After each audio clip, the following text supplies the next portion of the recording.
అగజానన పద్మార్కం గజానన మహర్నిశం అనేకదం తం భక్తానామేకదంతముపాస్మహే.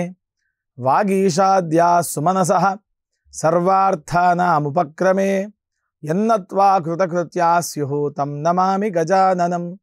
బుధం శ్రీనివాసం సుధర్మాత్వభాసం సుధాతుల్యవాక్ సంగతం పాండురంగం సుధీనాదమున్యాహ్వయం దేశికార్యం గురుశ్రీత్రయం నిత్యమేతన్నమామి.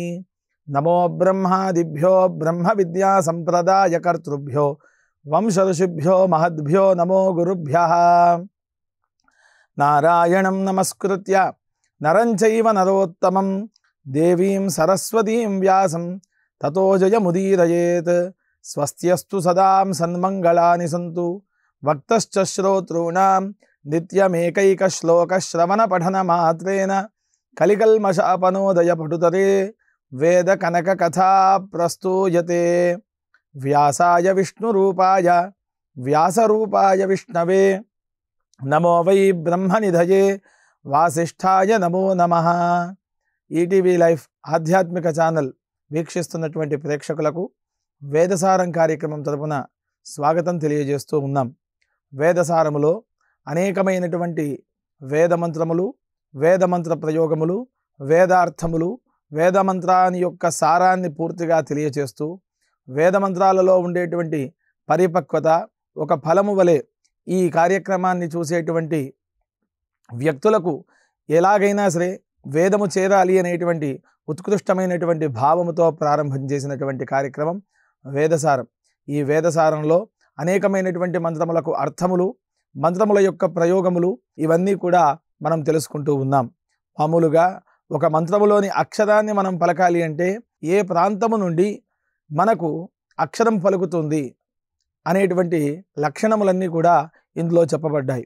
మామూలుగా ఒక అకారం పుట్టుక ఏ విధంగా ఉంటుంది అనేటువంటి ప్రశ్న వేదానికి వేస్తే సంభృత కంఠోత్తిత సంవార ఘోష మహా ప్రాణాహ్య బాహ్య ప్రయత్న సహిత నాదధ్వని జనిత అద్యుప సంభృత కల్ప హను మూలస్థాన జిహ్వా మూలకరణ స్పృష్ట ప్రయత్నాన్ వనుమాత్రిక పూర్వాంగభూత అగ్నిదేవతాక బ్రాహ్మణ జాతిక అకార అర్ధమాత్రిక విరామ.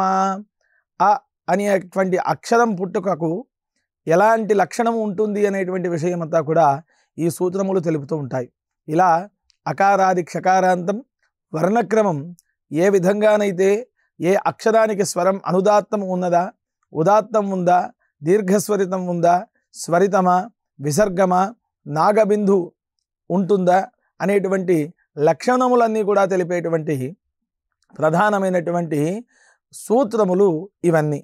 ఇలా వేదములో ఉండేటువంటి ప్రతి అక్షరాన్ని కూడా ఎలా పలకాలి, ఏ విధంగా ఉండాలి, ఆచార్యుడు అదే విధముగా శిష్యుడు ఇద్దరి మధ్య ఉండేటువంటి వాళ్ళిద్దరికీ ఉండేటువంటి సాధన విద్య.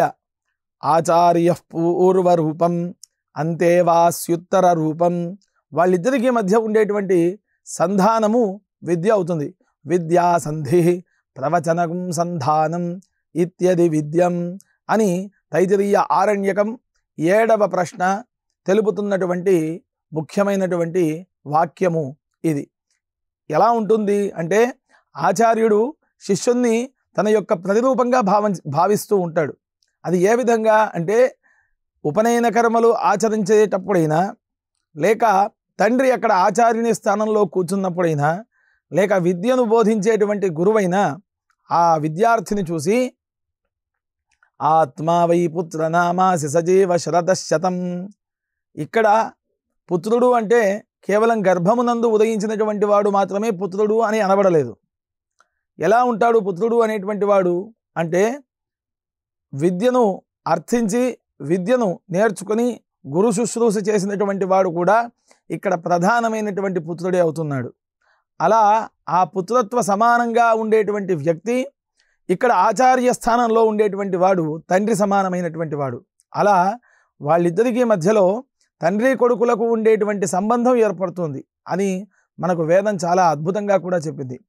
అంత్యేష్టి విధానంలో పుత్రుడు లేనప్పుడు శిష్యుడు తన తండ్రికి ఏ విధంగానైతే కర్మను ఆచరిస్తాడో ఆ విధముగా శిష్యుడు ఆచరించవచ్చును అని అనేకమైనటువంటి ధర్మ సూత్ర గ్రంథములన్నీ కూడా మనకు తెలిపినాయి.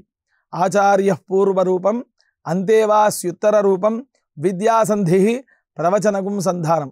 ఈ విద్య అనేటువంటిది ఎంత పంచితే అంత పెరుగుతూ ఉంటుంది. అలా పంచేటువంటి కార్యక్రమమే అధ్యయనము అధ్యాపనము. ఇవి రెండును కూడా ఈ అధ్యయన అధ్యాపనాలు ఎంతకాలమైతే వ్యక్తి చేస్తూ ఉంటాడో తన యొక్క విద్య అనేటువంటిది వృద్ధి అంతకాలం ఉంటుంది అని మనకు తైత్తరీయ ఉపనిషత్తులన్నీ కూడా చెప్పినాయి. ఎప్పుడైనా సరే అహం వృక్షస్య రేదివా కీర్తి పృష్టం గిరేదివా ఊర్ధ్వపవిత్రో వాజినీవ స్వమృతమస్మి రవినగుం సవర్చసం సుమేధా అమృతోక్షిత ఇది త్రిశంగోర్వేదానువచనం. వేదం అనేటువంటిది ఎప్పుడు కూడా 10 మందికి పంచండి, వేద ఫలాలను అందరికీ అందించండి అని చెబుతోంది. వేదం మొదలుగా చెప్పినటువంటి వాక్యం ఏమిటి అంటే మాతృదేవో భవ, పితృదేవో భవ, ఆచార్యదేవో భవ, అతిథిదేవో భవ, యాన్యనవద్యాని కర్మాణి తాని సేవితవ్యాని నో ఇతరాని. నీ యొక్క జీవనంలో మొట్టమొదటి దైవము తల్లి, ఆ తరువాత తండ్రి, ఆ తరువాత ఆచార్యుడు, ఆ తరువాతే ఇంకెవరైనా. అలా వేదం చెప్పబడుతోంది. నీవు కొత్తగా తల్లి తండ్రిని గురువును విడిచిపెట్టి కొత్త వాళ్ళని నెత్తి మీదకి ఎత్తుకున్నంత మాత్రాన వాళ్ళు నీకు గురువులు కారు, ఈ స్థానాన్ని వాళ్ళు పూరించను లేరు. కావున ఎల్లవేళలా తల్లిదండ్రుల యొక్క సేవను చేస్తూ తరించాలి జీవితంలో. వేదము చాలా ఉత్కృష్టమైనటువంటిది, చాలా ఉన్నతమైనటువంటిది. వేద లక్షణములన్నీ కూడా ఏ లోకంలో ఏమున్నాయి, ఎక్కడ ఏ రకంగా నివాసం ఉండవచ్చు అనేటువంటి విధానాలు కూడా మనకు వేద ప్రమాణాలు చాలా ఉన్నాయి. వేదము చాలా అద్భుతమైనటువంటిది, ఉత్కృష్టమైనటువంటిది.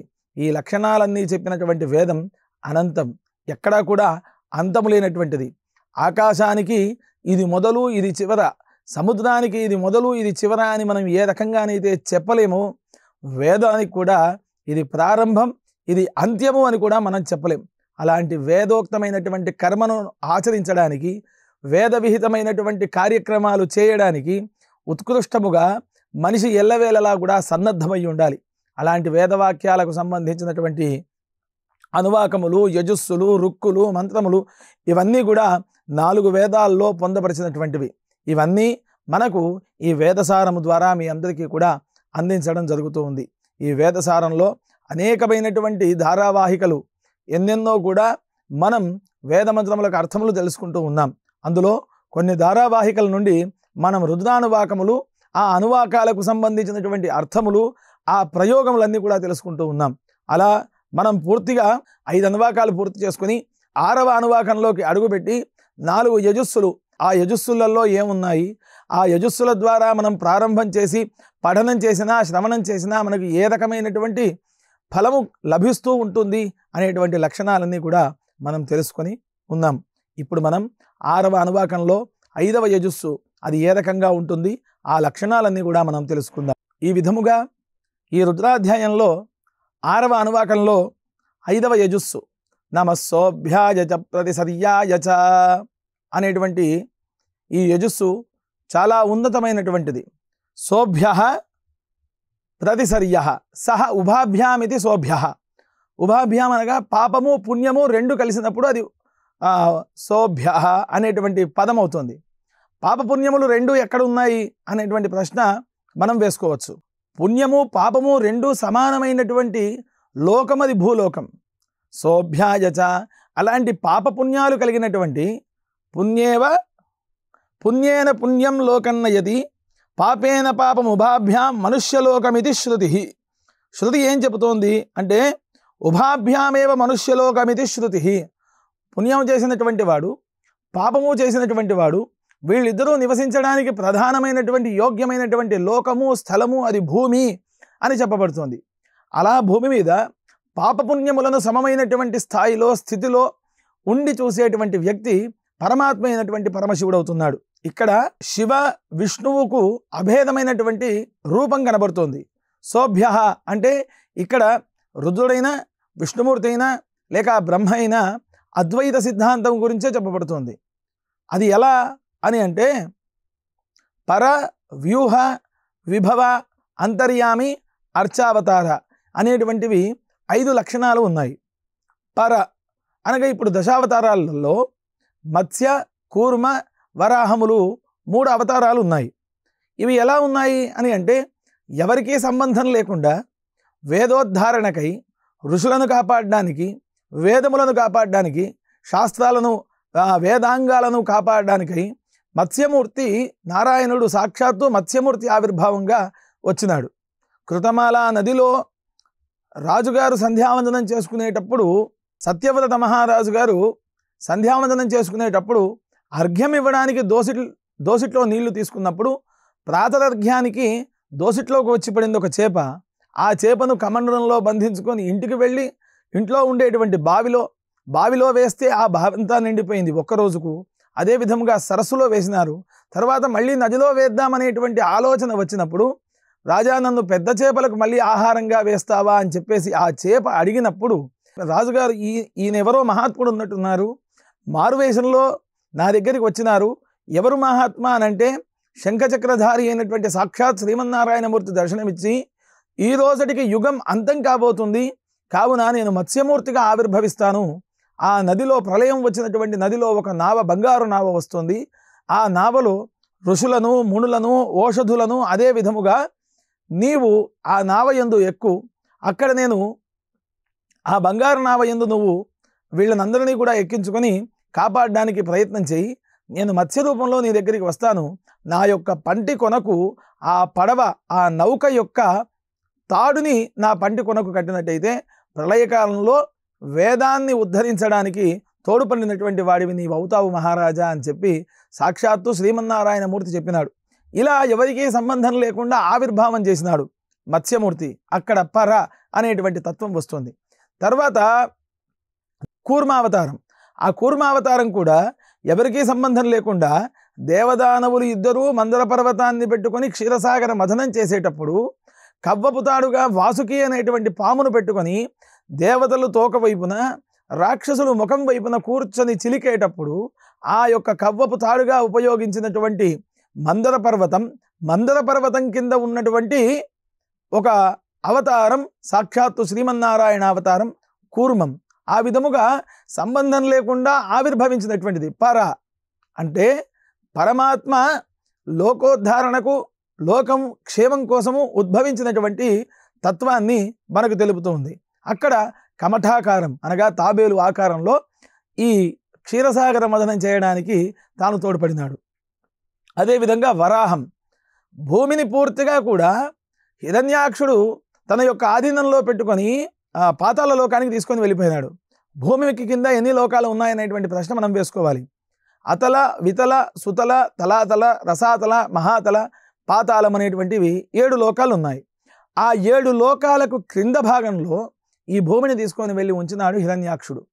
అలా హిరణ్యాక్షుడిని సంహారం చేయడం కొరకు వరాహమూర్తి ఉద్భవించి కింది నుండి అనగా పాతాళ లోకం నుండి భూమిని భువర్లోకానికి కింద, అదల లోకానికి మీదుగా ఈ భూమిని తీసుకొని రావడం జరిగింది. అలా భూదేవికి వరాహస్వామికి మధ్య జరిగినటువంటి వృత్తాంతం వరాహ పురాణము అని మనకు వ్యాసుల వారు అందించినటువంటి విషయం. ఈ విధముగా పరమాత్మ పర అనేటువంటి శబ్దముతో 3 అవతారాలను ఎత్తి లోకోద్ధరణ చేసినారు. ఆ తర్వాత వ్యూహంగా ఏ రకంగా వచ్చారు, వ్యూహంలో ఉండేటువంటి అవతారాలు ఏమిటి అనే ప్రశ్న మనం వేసుకోవాలి. ఇక్కడికి మత్స్య, కూర్మ, వరాహములు అనేటువంటి 3 అవతారాలు సమాప్తి అయిపోయినాయి. వరాహస్వామి హిరణ్యాక్షకుడిని మర్దించినాడు. మర్దించిన తర్వాత లోక కళ్యాణం జరిగింది. ఆ విధముగా మత్స్యావతారం, కూర్మావతారం, వరాహావతారం 3 అవతారాల సమాప్తి కూడా ఒకే యుగంలో జరిగిపోయినట్టుగా మనకు అనేకమైనటువంటి పురాణాలు, ఇతిహాస గ్రంథములు, వేద ప్రమాణములు అన్నీ కూడా చెబుతున్నాయి. వేదం ఎలా చెబుతోంది? ఉధృత శివరాహేన కృష్ణేన శతబాహునా మృత్తికే హనమే పాపం యన్మయా దుష్కృతం కృతం మృత్తికే బ్రహ్మదత్తాసి కాశ్యపేనాభిమంత్రిత మృత్తికే దేహి మే పుష్టిం త్వయి సర్వం ప్రతిష్ఠితం మృత్తికే ప్రతిష్ఠితే సర్వం తన్మే నిర్నుద మృత్తికే తయా హతేన పాపేన గచ్ఛామి పరమాంగతిం. తైత్తిరీయ యజుశాఖ ఆరణ్యక భాగంలో ఇచ్చినటువంటి మృత్తికా సూక్తం యొక్క లక్షణం ఉద్ధృతాసి వరాహేన. ఎక్కడైతే ఏ భూమి మీద అయితే అడవి వరాహం ఏదైతే ఉంటుందో దాని ముక్కుతో భూమిని ఎక్కడైతే అటు ఇటుగా కొంచెం చిలకరిస్తుందో ఆ మృత్తికను గనక మనము అంకురార్పణంలో కానీ ఇంట్లో అలకడానికి కానీ ఇంకా వేరే ఏదైనా శుభకార్యాలకు కానీ వాడినట్టయితే మన యొక్క పాపములన్నీ కూడా తొలగిపోతాయి అనేటువంటి లక్షణములు ఈ వేద ప్రమాణాలు మనకు ఇవ్వబడ్డాయి. ఈ రకముగా వేదము సప్రమాణమైనటువంటిది. వేదంలో ఏ లక్షణమైతే ఏ అక్షరమైతే ఉందో ఆ లక్షణంతో కూడినటువంటి అక్షరములు ఈ భూమి మీద తప్పగా మనకు కనిపిస్తూనే ఉంటాయి. వేదంలో ఇది లేదు అని అంటే భూమి మీద ఎక్కడ కూడా అది ఉండదు అని అర్థం. మనకు కంటికి కనబడనటువంటి జీవరాశులు 84 కోట్ల జీవరాశులు ఉన్నాయి అని మనకు వేదములు, పురాణములు, ఇతిహాసములు ఇత్యాది గ్రంథములన్నీ కూడా మనకు తెలిపినాయి. కానీ మన వాళ్ళు కంటికి కనిపించేటువంటివే లెక్క పెడతారు. కానీ మనము సూక్ష్మగ్రాహి అయినటువంటి యాంత్రిక యుగంలో మనం కనుక పెట్టుకొని ఆ సూక్ష్మగ్రాహిని చూసేటువంటి మిషన్ను కనుక మనం పెట్టుకొని చూసినట్టయితే అందులో ఉండేటువంటి క్రిముల ఇంకా లేక ఇతర జంతువుల ఇవన్నీ కూడా మనం తెలుసుకోవచ్చు. ఇవన్నీ ఒకే ప్రాంతంలో జీవించి ఉండడానికి కారణమైనటువంటిది హేతుభూతమైనటువంటి స్థలం సోభ్యాయచ భూమి. అలాంటి భూమిపైన పాపపుణ్యములు చేసినటువంటి వారు సమానమైనటువంటి స్థితిలో తిరుగుతూ ఉన్నారు అనేటువంటి లక్షణాన్ని ఇక్కడ మనకు ఈ యజస్సు చెబుతూ ఉంది. ప్రతిసర్యాయచ. ఏదైనా కర్మలు కానీ లేక ఉత్కృష్టమైనటువంటి యజ్ఞములు కానీ తాను ఆచరించేటువంటి వివాహాది కర్మలు క్రియలు ఏవైతే ఉన్నాయో వాటి యందు రక్షగా కట్టుకునేటువంటి కంకణాన్ని ధరించి ఉన్నటువంటి వాడు, ఆ రక్షా సూత్రంలో అంతర్యామి రూపంలో ఉండేటువంటి పరమాత్మ వీళ్ళను రక్షించడానికి ఉన్నటువంటి వాడు. అలా ఈ కంకణధారులు ఎక్కడెక్కడవుతారు అనే ప్రశ్నను మనం వేసుకోవాలి.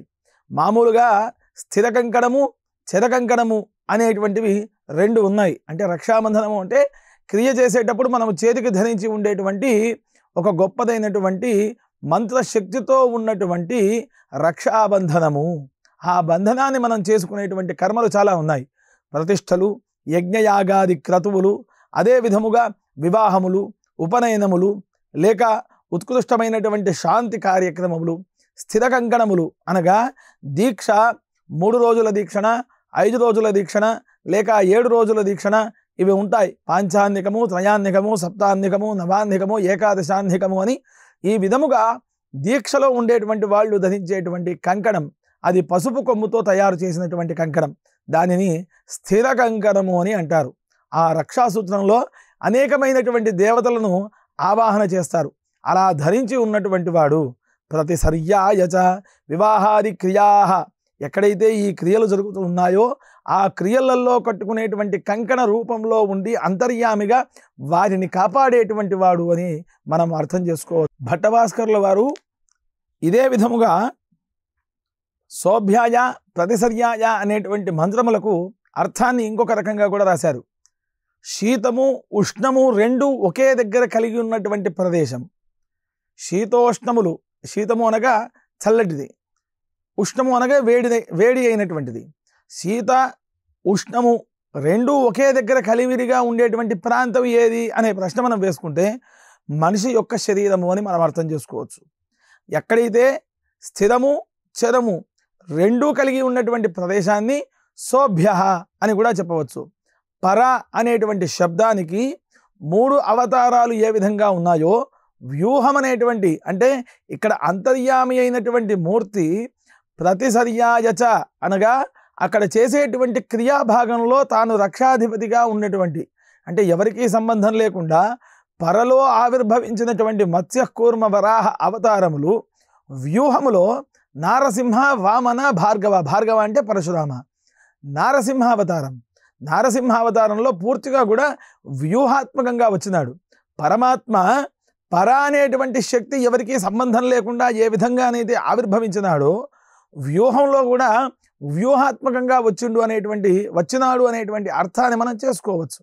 అది ఏ విధంగా ఉంటుంది వ్యూహాత్మకంగా అంటే ప్రహ్లాదుడు తాను ఎంతగానో పరమాత్మ సేవను నారాయణ అనేటువంటి శబ్దముతో చేసి తండ్రి ఆదేశించినప్పుడు అంటే రాజుగారు ఆదేశించినప్పుడు భటులు శిక్షించడానికి ఆ పిల్లవాడిని తీసుకొని వెళ్ళి అనేకమైనటువంటి పాములతో కనిపించడం, లేక ఆ గుట్టల నుండి కిందికి పాడివేయడం ఇలా జరిగినాయి. అలా జరిగినట్టుగా మనకు శ్రీమద్ భాగవత మహాపురాణం కూడా చాలా అద్భుతంగా నృసింహావిర్భావ ఘట్టాన్ని పోతన మనకు తెలుగులో అందించినాడు. మందార మకరంద మాధుర్యమున చేరి మధుపంపు బోవునే మదనములకు నిర్మల మందాకినీ వీచి కలదూగు రాజంచనునే తరంగిణులకు లలిత రసాల పల్లవ ఖాదియై చుక్కు కోయిల చేరునే కుటజములకు పూర్ణేందు చంద్రికా స్ఫురిత చకోరకములే సాంద్ర నీహాసమునకు అంబుజోదర దివ్య పాదారవింద చింతనామృతపాన విశేష మత్త చిత్తము ఏ రీతి నిజనంబు చేరునేలా వినుత గుణశీల మాటలు వేయునేలా అంటూ సాక్షాత్తు పరమాత్మ అయినటువంటి నారాయణుని యొక్క పాదార విందముల కోసము నేను ఈ జీవనాన్ని అనుభవిస్తూ ఉన్నాను. మందారములపైన ఉండేటువంటి మకరందాన్ని ఆస్వాదించడానికి ఏ విధంగానైతే తుమ్మెదలు వస్తున్నాయో ఆ పరమాత్మ అయినటువంటి సాక్షాత్తు శ్రీమన్నారాయణమూర్తిని ఆరాధించడానికి, ఆయన యొక్క పాదార విందాలను నేను సేవించడానికి సన్నద్ధుడనై ఉన్నాను అని ఆ ప్రహ్లాదుడు అంతటి భక్తితో ఉన్నప్పుడు పరమాత్మ కాపాడడానికి వ్యూహాత్మకంగా స్తంభం వివిందన్ బలాత్ స్తంభము నుండి ఆవిర్భవించినాడు. అలా వ్యూహాత్మకంగా వచ్చినటువంటి మూర్తి. అదే విధముగా నారసింహ వామనావతారంలో బలిచక్రవర్తి చేసినటువంటి అనేకమైనటువంటి రాజసూయము, అగ్నిష్టోమము, అత్యగ్నిష్టోమము, ఉక్త్యము, అతిరాత్రము, పౌండరీకము ఇలా త్రిగుణీకృతం అనగా మూడు రేట్ల ఎక్కువ ఫలితాన్ని ఇచ్చేటట్టుగా పర్యజ్ఞీకరణం చేస్తూ యజ్ఞయాగాది క్రతువులను 1000 భుజముల బలములు కలిగినటువంటి సాక్షాత్తు ప్రహ్లాదుని యొక్క మనుమడు విరోచన మహారాజు యొక్క పుత్రుడు అయినటువంటి బలిచక్రవర్తి ఆయనను కాపాడడానికి లేదా ఆయన యొక్క గర్వాన్ని భంజనం చేయడానికి కూడా వ్యూహాత్మకంగా ఒక చిన్న పిల్లవాడి వలె వామనావతారంలో వచ్చినటువంటి వ్యక్తి. అలా శ్రీమన్నారాయణుడు పరమాత్మ ఈ విధముగా వ్యూహముగా వచ్చి ఒక పాదాన్ని పూర్తిగా 3 పద విచక్రమే విష్ణుర్గోపా అదాభ్య తతో ధర్మాని ధారయన్ విష్ణో కర్మాని పశ్యత యతో వ్రతాని పశ్పసే ఇంద్రస్య యుజ్జసఖా. యజుస్ సంహిత మొదటి అష్టకంలో ఈ విధముగా చెబుతూ ఉంది. ఏమిటి అని అంటే గర్భభంజనం కోసం 3 పద 3 అడుగులు వేసినాడు. ఎక్కడో పురాణాల్లో మనం చదవాల్సిన అవసరం లేదు. వేదము అంతకు పూర్వముగా ఉన్నదే కదా. మరి అంతకు పూర్వముగా ఉన్నప్పుడు వామనమూర్తి 3 పద 3 పాదాలు వేసినాడు అనేటువంటి ప్రశ్న ఏ విధంగా చెప్పబడ్డది అనేటువంటి ప్రశ్నను కూడా మనం వేసుకోవలసినటువంటి అవసరం ఎంతగానో ఉంది. వేదం ఇప్పుడు జరిగినదే కాదు, జరగబోయేది కూడా చెప్పింది అనేటువంటి విషయానికి సమాధానం మనం చెప్పవచ్చు. ఈ విధంగా పరమాత్మ యొక్క ఆవిర్భావం జరుగుతుంది అనేటువంటి విషయాన్ని మనకు వేదం చెప్పింది. ఆ వేదమే ప్రమాణం. ఎందుకంటే వామనుడు కూడా వేదాధ్యయనం చేసినాడు, ప్రహ్లాదుడు వేదాధ్యయనం చేసినాడు. వేదాధ్యయనం చేయడానికే గురుకులముకు వెళ్ళినట్టుగా ఆ గురుకులములో ఉండేటువంటి షండామర్కులు, ఆ షండామర్కులు ఎవరైతే ఉన్నారో వారు శుక్రాచార్యుని యొక్క సంతానం. మనము తైత్రీయ యజుశాఖ ప్రథమాష్టకంలో అపనుత్తౌ షండామర్కౌ సహామునా శుక్రస్య సమిధసి మంథిన సమిధసి సప్రథమ సంకృతిర్విశ్వకర్మ సప్రథమో మిత్రో వరుణో అగ్ని. యజ్ఞయాగాది క్రతువులు చేయడానికి ముందుగా 2 సమిధలను షండామర్కుల పేరు మీద, శుక్రామంథినుల పేరు మీద పక్కకు వేయండి. అలా వేసినట్టయితే యజ్ఞయాగాది క్రతువులు సఫలంగా జరుగుతాయి అని మనకు బ్రాహ్మణం చెప్పినటువంటి వాక్యం. అలా వేద ప్రమాణాలు చాలా ఉన్నాయి. వ్యూహాత్మకంగా వచ్చి బలిచక్రవర్తిని పాతాళ లోకంలో ఉంచి ఈ యొక్క లోకోద్ధారణ చేసినాడు పరమాత్మ. అలా అంతర్యామి తత్వం, వ్యూహం నారసింహ, వామన, భార్గవ. పరశురాముడు కూడా అనేకమైనటువంటి వ్యూహములు. అది ఎలా అంటే తండ్రి మాట జవదాటకుండా తల్లిని తన యొక్క గండ్ర గొడ్డలి ద్వారా తండ్రి ఆదేశించిన వెంటనే శిరస్సును ఖండించి వేసినాడు ఆ పరశురాముడు. నీకు ఏం వరం కావాలి అంటే నా తల్లిని మళ్ళీ బతికించమని అడిగినాడు. ఇది ఎంతటి గొప్ప వ్యూహం చూడండి. పరమాత్మ తల్లికి సేవ చెయ్యాలి, తండ్రి మాట జవదాటకూడదు. ఇక్కడ తండ్రికి బతికించేటువంటి శక్తి సామర్థ్యాలు ఉన్నాయి అని పరశురాముడికి తెలుసు. అందుకని ఆ విధముగా చెప్పినాడు, తల్లిని రక్షించినాడు, లోకోద్ధారణ చేసినాడు. ఆ తరువాత 21 సార్లు క్షత్రియుల సంహారం కోసం తాను బయలుదేరి శమంత పంచకం 5 మడుగులలో తన యొక్క తండ్రిని ఇబ్బంది పెట్టినటువంటి క్షత్రియులను చంపి ఆ రక్తపాతంలో ఉండి తాను తర్పణాన్ని చేసినట్టుగా మహాభారతం పూర్తిగా కూడా పర్వ సంగ్రహ పర్వం, అనుక్రమణికా పర్వం అనేటువంటి ఆది పర్వంలో ఉండేటువంటి 2 ఉపపర్వాలు కూడా మనకు తెలిపినాయి. ఆ విధముగా శమంత పంచకంలో తాను రక్త తర్పణాన్ని పితృదేవతలకు అర్పించినట్టుగా మనకు ఈ ఇతిహాస పురాణాలన్నీ కూడా చెప్పినాయి. అలా పర వ్యూహములో పరమాత్మ అంతర్యామి రూపంలో వచ్చి ఈ ప్రతిసర్యాయచ ఈ లోకంలో ఉండేటువంటి జనులు చేసేటువంటి అనేకమైనటువంటి పాపములు పుణ్యములు ఏవైతే ఉన్నాయో వాటిని సమదృష్టితో చూసి పాపములను నశింపచేసి పుణ్యములకై లోకోద్ధారణ చేయడానికి పరమాత్మ ఆవిర్భవించి ఇక్కడ అందరి రూపంలో కూడా తిరుగుతూ ఉన్నాడు అని మనము ఈ వాక్యాల ద్వారా అర్థం చేసుకోవచ్చు. శృతి ప్రమాణం ప్రతిసరతి గచ్చతి ప్రతిసరహ జంగమః అని అంటే ఇది పూర్తిగా ప్రపంచము అని మనం అర్థం చేసుకోవచ్చు. దీనిని శృతివాక్యం అంతా కూడా చెప్పింది. ఈ విధముగా వేదములో ఉండేటువంటి అనేకమైనటువంటి లక్షణాలన్నీ కూడా ఇంకొక ధారావాహిక ద్వారా మనం తెలుసుకుందాం. స్వస్తి ప్రజాభ్య పరిపాలయంతాం న్యాయేన మార్గేణ మహిం మహిషాః గోబ్రాహ్మణేభ్య శుభమస్తు నిత్యం. లోకాః సమస్తాః సుఖినో భవంతు.